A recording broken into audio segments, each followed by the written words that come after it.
So today we're going to interview the founder of Roshni, Father Thomas, KJ. And Father Thomas, could you tell us a little bit about yourself and how you got started doing this work?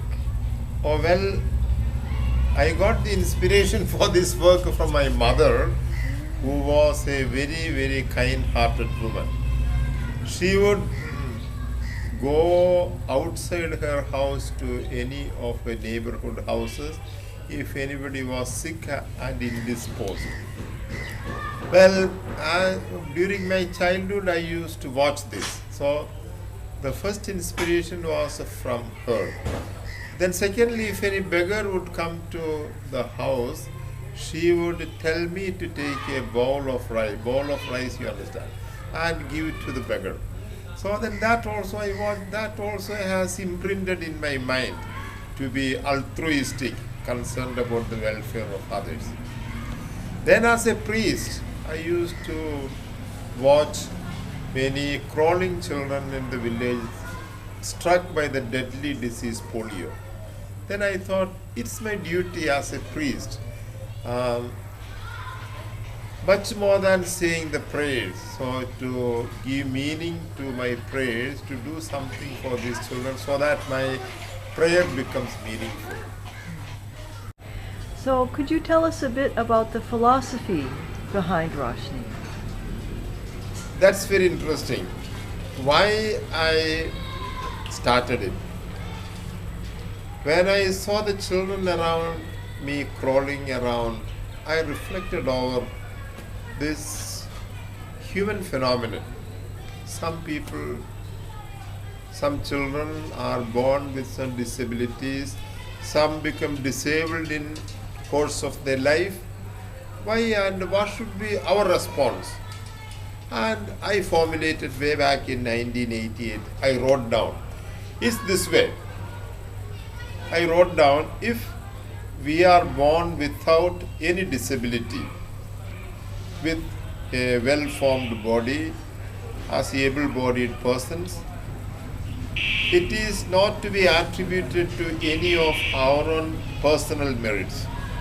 It's by God's grace. The good Lord has blessed me, you and me, to be able-bodied persons.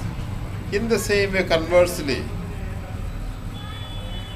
if a child is born with a disability or become disabled in course of his or her life, he or she cannot be held responsible. It is not his or her mistake.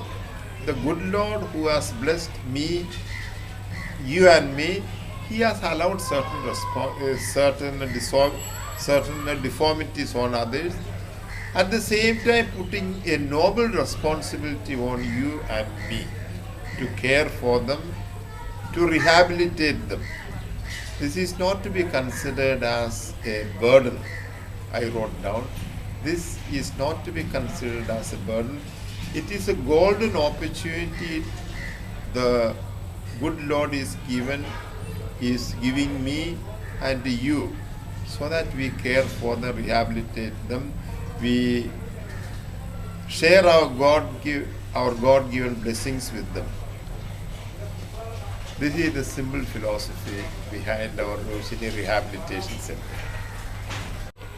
Now, Father Thomas, with Roshni, you strive to have the children stay in their own homes while you help them and rehabilitate them. Why is that? I feel in the process of rehabilitation of a child, there are many ingredients. Medical intervention is one thing, our input with financial assistance is another thing, then guidance, skill development, these are other different components which go to formulate the rehabilitation process of a child.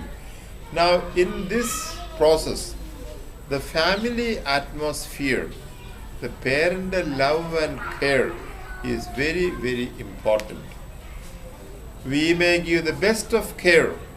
We may give a palatial house to a child to live and function, but if the child is cut off from the family background, parental love and care, I felt during the process of rehabilitation of say more than 2 decades, we are depriving the child something basic, because parental love and affection go to contribute to a great extent to the rehabilitation of a child.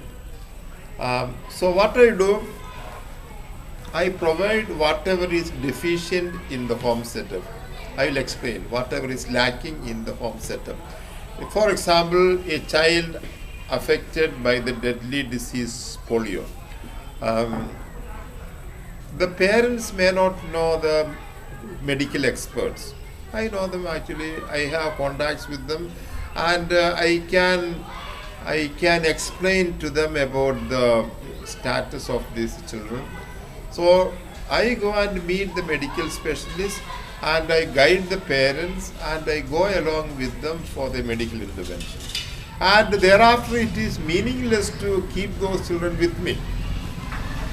Even though I might build a big institution, I prefer they be looked after by their own parents. They live with their brothers, sisters and parents. That is contributing to their psychological rehabilitation. You have told me before about the unique skills, unique talents that children have that you look for. Could you tell me a little bit more about that? Yes.